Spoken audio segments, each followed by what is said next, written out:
C'est une bonne nouvelle qu'apporte cette délégation mixte composée du Fonds de promotion de l'industrie, FPI, de la présidence de la République et des experts en travaux publics à la population est-kassaïenne.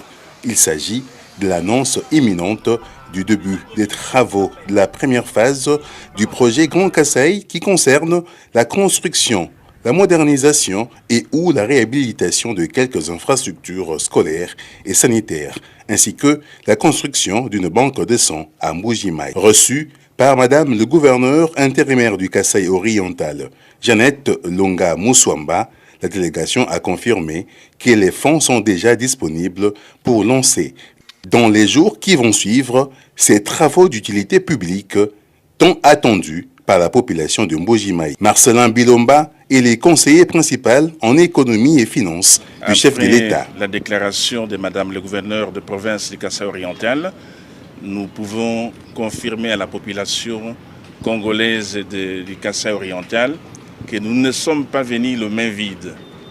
Nous sommes venus avec des chèques signés. Des chèques signés du Trésor. Quand je dis Trésor, c'est un compte spécial de FPI. L'argent est là pour démarrer une chose, le développement ou du moins l'implémentation des infrastructures sanitaires et scolaires. C'est pourquoi avec la signature Fachi, il est temps de pouvoir offrir à la province des écoles de haute facture. Il ne s'agit pas d'aligner des briques et mettre quelques tôles de six locaux. Il est question de créer des complexes scolaires, c'est-à-dire autant de salles de classe, autant de préaux, autant de salles de spectacle, de stades de football, qu'est-ce que je peux dire, salles de réfectoire, parce qu'il faut se nourrir. C'est des complexes énormes, avec une permanence médicale pour des petits soins de première nécessité quand on est en urgence. C'est tout ça que nous allons créer. Le FPI, qui est le bailleur de fonds, est accusé à tort par des tierces de tromper dans la surfacturation et le maquillage des chiffres quant au financement de ces projets. C'est de la désinformation pure et simple et de la mauvaise foi, a martelé le directeur général adjoint intérimaire Christian Ombilingo Mwaka. Il y a deux mots que nous avions entendus. Il y a la surfacturation et le maquillage des chiffres. Ces deux gros mots, sur le plan juridique et même comptable, qui en disent long. Mais je crois que la réunion que nous venons d'avoir avec Madame la gouverneure, nous lui avons expliqué deux choses. La première chose, c'est que le fonds de promotion de l'industrie se comporte en financier. Donc, nous finançons l'opération. Deuxième chose, il s'agit pour la province de se prendre aussi en charge.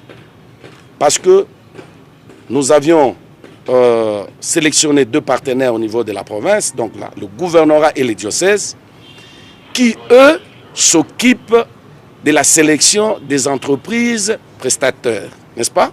Des entreprises qui vont exécuter les travaux sur terrain. Et donc, s'il y a surfacturation, s'il y a maquillage des chiffres, il faut qu'on voie un peu le bureau d'études qui a fait ces choses-là. Il ne s'agit pas du FPI. Et ceux qui allèguent qu'il y a surfacturation et maquillage des chiffres, ils doivent apporter des preuves. Il ne s'agit pas de faire des déclarations à l'emporte-pièce, mais il s'agit d'apporter des preuves. Mais le FPI, qui est votre institution, peut garantir la population qu'après avoir suivi la procédure jusqu'à ce jour, nous pensons que nous sommes dans les bons. Mais nous allons finaliser parce qu'il y a une réunion technique qui aura lieu le lundi et le mardi sous la houlette de la présidence de la République, où nous allons passer en revue le maîtrise, les chiffres, les prix. Et là, nous pouvons dire à la population ce qui a été préparé par les ALE, donc les agences locales d'exécution, avec les entreprises qui ont été sélectionnées, sont bons ou mauvais. Mais nous pensons, à notre humble avis, que les études qui ont été faites nous convainquent, parce que le CP l'a dit, il ne s'agit pas de faire six locaux et vous mettez 200 tôles dessus et vous dites que vous avez construit une école. Il s'agit de faire des complexes scolaires. Il s'agit de construire des banques de sang pour le bien de la population. S'en est suivi ensuite une descente sur le terrain afin de se rendre compte de l'état actuel des infrastructures écolières et sanitaires existantes ciblées par ce programme. Sans peur d'être contredit, la réalité prouve à suffisance que ces infrastructures, longtemps demeurées à l'abandon, nécessitent une reconstruction répondant aux normes de la modernité. Voilà qu'on appellera demain la signature Fachi.